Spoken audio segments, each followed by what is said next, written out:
আসসালামাইকুম, আমি মনির হোসেন। আজকে রসায়নের মুক্তজোড় ও বন্ধনজোড় ইলেকট্রন নিয়ে আলোচনা করতে যাচ্ছি।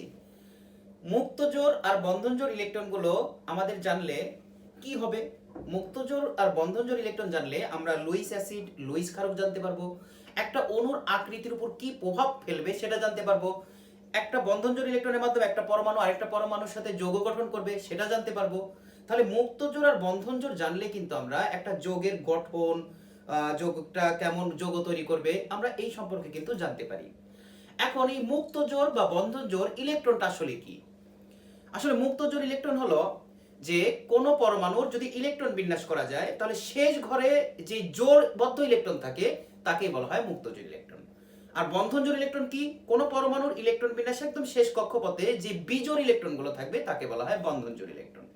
এখন এই মুক্তজোড় বন্ধনজোড় ইলেকট্রন যখনই তোমাকে পরীক্ষাতে আসবে বা দেওয়া হবে, তুমি নরমালি ইলেকট্রন বিন্যাসের দিকেই ফোকাস করবে। কিন্তু আসলে আমরা ইলেকট্রন বিন্যাস ছাড়াই কিন্তু এর আগে অনেকগুলো আমরা ক্লাস নিয়েছি বিভিন্ন পর্বে, যে আমরা ইলেকট্রন বিন্যাস ছাড়া বা এই নিয়ম কানুন ছাড়াও কিছু প্রশ্ন সলভ করা যায়। তো আমরা এই টপিকটাতেও এরকমই শিখবো যে ইলেকট্রন বিন্যাসের সাহায্য ছাড়াই আমরা মুক্তজোড় আর বন্ধনজোড় বের করা শিখবো। তো আমরা মুক্তজোড় মানে ইংরেজিতে বলা হয় লন পেয়ার ইলেকট্রন, আর বন্ধনজোড়কে ইংরেজিতে বলা হয় বন্ড পেয়ার ইলেকট্রন। মানে বন্ধনে অংশগ্রহণ করে যারা তারাই বন্ড পেয়ার ইলেকট্রন। তো এখানে লিখেও দেওয়া আছে শেষ কক্ষপথের জোড় ইলেকট্রন আর শেষ কক্ষপথের বিজোড় ইলেকট্রন। আমরা জাস্ট একটা মৌলের শুধু নিয়ম দেখব, আর বাদ বাকি আমরা একটাও নিয়ম দেখব না, শুধু বোঝানোর জন্য একটা নিয়ম আমরা করে দেখাবো। আমরা দেখব যে ক্লোরিনের মুক্তজোড় আর বন্ধনজোড় কতগুলো রয়েছে।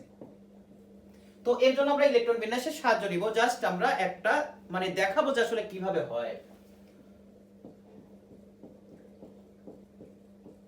তো দেখো যে কথা ছিল কি, যে আমরা যদি প্রথমে বন্ধনজোড় ইলেকট্রন বের করতে চাই তাহলে আমাদের এই পি অরবিটালটাকে ভাঙতে হবে শুধু শেষ কক্ষপথের। 3a স্কয়ার পি অরবিটাল 3 ভাগে বিভক্ত, 3px 3py 3pz। তো পিতে 5টা ইলেকট্রন আছে, তাহলে এটা দুইটা দুইটা একটা। জাস্ট মুক্তজোড় আর বন্ধনজোড় শুধু শেষ কক্ষপথের ইলেকট্রন, বাদ বাকি আগে যে কক্ষপথগুলো থাকে এটা আমাদের কোনো প্রয়োজন নাই। তো দেখো এই ঘরের মধ্যে খেয়াল করে দেখো, এই দেখো বিজোড় ইলেকট্রন একটা রয়েছে, তাহলে ক্লোরিন পরমাণুর বন্ড পেয়ার ইলেকট্রন 1।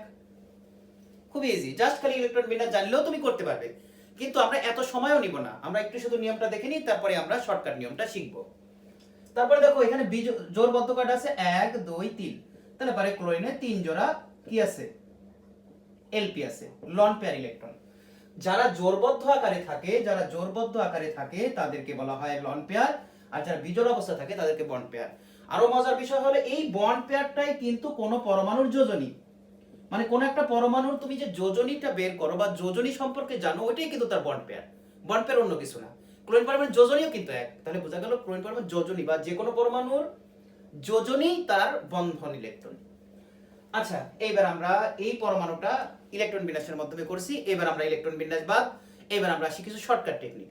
কারণ আমরা এমসিকিউ এত সময়ও পাবো না। হ্যাঁ, তবে প্রথমে একটা সময় লাগবে, কিন্তু যখন আমরা বারবার প্র্যাকটিস করবো আর সময় লাগবে না। চলো আমরা এই ক্লোরিনেরটাই শর্টকাট একটু অ্যাপ্লাই করি। যে আমরা ইলেকট্রন বিন্যাস করব না, হাতে মানে কোনো কলম ধরবো না, জাস্ট মুখে মুখে করার চেষ্টা করব। তবে প্রথমবার আমরা একটু কলম ধরি। ক্লোরিন 17। প্রথম কাজ এই পরমাণুর শেষ ঘরে কয়টা ইলেকট্রন আছে এটা বের করা। এই শেষ ঘরের ইলেকট্রনকে বলা হয় যোজ্যতা ইলেকট্রন। এটা কিন্তু আমরা গত পর্বে দেখেছি যে ইলেকট্রন বিন্যাস ছাড়াও যোজ্যতা ইলেকট্রন বের করা যায়, খুব ইজি। 17, 10-এর যতগুলো বেশি থাকে তার যোজ্যতা ইলেকট্রন তত। তাহলে 10-এর কত বেশি আছে? 7টা। তাহলে ক্লোরিনের শেষ কক্ষপথে 7টা ইলেকট্রন আছে। সেকেন্ড কাজ, ক্লোরিনের যোজনী কত? ক্লোরিনের যোজনী অবশ্যই 1। আমরা এখানেও কিন্তু দেখছি, শর্টকাটেও শিখাইছি 2 10 18। তোমাদের কিন্তু অনেক ম্যাজিক ছোট ছোট টেকনিক কিন্তু আমি শিখাই রাখছি। এই টেকনিকগুলো কিন্তু ফলো করলেই কিন্তু আমরা পারবো। তাহলে ক্লোরিন 17 18-এর কাছাকাছি, কত কাছাকাছি? 1। তাহলে যোজনী 1। তাহলে বাদ দিলে কত হচ্ছে? এখান থেকে আমরা বাদ দিলে 6। 6 মানে কি? 3 জোড়া। তাহলে এলপি আমরা পেয়ে গেলাম কিন্তু 3 জোড়া। আর অলরেডি বিপি কিন্তু আমরা যে 2 10 18-এর সাথে পেয়ে গেছি। কিন্তু ক্লোরিন কত নাম্বার? 17। তাহলে 18-এর কাছাকাছি, কত কাছাকাছি? 1। ওটাই তার বন্ড পেয়ার। আমরা বলছি যোজনীটাই কিন্তু বন্ড পেয়ার। যোজনী বের করার জন্য 2 10 18 হেল্প নিব, আর যেটা বের হবে ওটাই বন্ড পেয়ার। আর লন পেয়ারটা কি করব? শেষ ঘরের ইলেকট্রনের সাথে বাদ দিব। আমরা আরো যদি দুই একটা দেখি, ক্লোরিন বাদ দিয়ে যদি আমরা আরো একটা মৌল দেখি, কি আমরা অক্সিজেন নিলাম। Oxygen 8 number. তাহলে আমরা শর্টকাট, তাহলে অক্সিজেনের শেষ ঘরে কয়টা আছে আমরা দেখবেন মুখে মুখে করার চেষ্টা করি, আমরা আবার বোর্ডে হাত না দিই। অক্সিজেনের শেষ ঘরে কয়টা আছে? অক্সিজেন 8 নাম্বার, আমরা কিন্তু শেষ ঘরে ইলেকট্রন বের করার শর্টকাট টেকনিক শিখেছি, এটা অবশ্য তোমাকে শিখতে হবে। অক্সিজেনের শেষ ঘরে 8 মানে অক্সিজেন 8 নাম্বার, যদি পারমাণবিক সংখ্যা 10 এর নিচে হয় মনে মনে 2 বাদ দিয়ে দাও, তাহলে শেষ ঘরে আছে 6টা, তাহলে 6টা থাকলো। এখন অক্সিজেনের যোজনী কত? অক্সিজেনের যোজনী কিন্তু অবশ্যই 2, আর না পারলে তো আমাদের শর্টকাট টেকনিক আছে 2 10 18। অক্সিজেন 10 এর কাছাকাছি, তাহলে কত হচ্ছে 8 কাছাকাছি 2, তাহলে অক্সিজেনের যোজনী 2। আর ওই যোজনীটাই কিন্তু বন্ড পেয়ার, অলরেডি আমরা বন্ড পেয়ার শেষ করে ফেলছি। অক্সিজেনের যোজনী 2, তাহলে বন্ড পেয়ারও কত, মানে বন্ড পেয়ার ইলেকট্রনটাও 2। আর লোন পেয়ারের জন্য কি করবে, শেষ ঘরে আমরা পেলাম 6টা, আর ওই 2 বাদ দাও, তাহলে কত হচ্ছে 4, 4 মানে 2 জোড়া, মানে 4টি, তাহলে সংখ্যার জোড়া আসলে কত হচ্ছে 2 জোড়া। তাহলে দেখো মুখে মুখে এটা তো আরো যখন তুমি 2-4টা প্র্যাকটিস করবে তখন দেখা যাচ্ছে যে আর এত ভাবতে হবে না, তুমি তাকাবে আর অ্যানসার করবে। তাহলে যে কোনো মৌলের কিন্তু আমরা এইভাবে কি করতে পারি, মুক্ত জোড় বন্ধন জোড় বের করতে পারি। তারপর আমরা আরেকটা উদাহরণ করি। আমরা যদি ফসফরাস 15 নম্বর মৌল ধরি, তাহলে আবার কি, প্রথমত আমরা বন্ড পেয়ারটা বের করি। বন্ড পেয়ারটা ইজি ইজি হতো। বন্ড পেয়ার কি, যে যোজনীটা, আর 2 10 18 একবারে ম্যাজিক রুল। 15 এর সাথে যদি আমি 10 এর কম্পেয়ার করি 5, 10 এই 18 এর সাথে কাছাকাছি দেখতে হবে, 18 এর সাথে 15 ব্যবধান কত 3, তাহলে পারে ফসফরাসের যোজনীয় 3, এর বন্ড পেয়ারটাও 3, মানে শেষ করে 3টা বেজোর ইলেকট্রন রয়েছে। চলে আসো এখন মুক্ত জোন। তাহলে মুক্ত জোনের কথা ছিল কি, শেষ ঘরে কয়টা ইলেকট্রনের থেকে যোজনী বাদ দিতে হবে। তাহলে শেষ ঘরে কয়টা আছে দেখো 15, আমরা কি বলছি 10 এর বেশি হলে অতটাই বাদ দিবা, তাহলে 10 বাদ দিলে কত হচ্ছে 5, আর ওইদিকে আমরা যোজনী পেলাম কত 3, তাহলে বাদ দিলে 2, মানে 1 জোড়া। তাহলে এখানে কি পেলাম আমরা, এলপি পেলাম 1 জোড়া, আর বিপিটা কিন্তু আবার বলতেছি, বিপি মানেই হলো তার যোজনী 3টি, বিপিটাই হলো তার যোজনী, আর বিপি গুলাই বেজোড় আকারে থাকে, ওটাই তার যোজনী। তাহলে আমরা যদি চাই আমরা কিন্তু কি করতে পারি, এক, তুমি যদি মনে করো যে না আমি নিয়মে শিখবো, তাহলে যে ইলেকট্রন বিন্যাস ইজি। তবে অবশ্যই তোমাকে কিন্তু এই লাস্টে যে পিটা থাকবে এটাকে ভেঙে দিতে হবে, তাহলে তুমি বেজোড় পাবে না কিন্তু।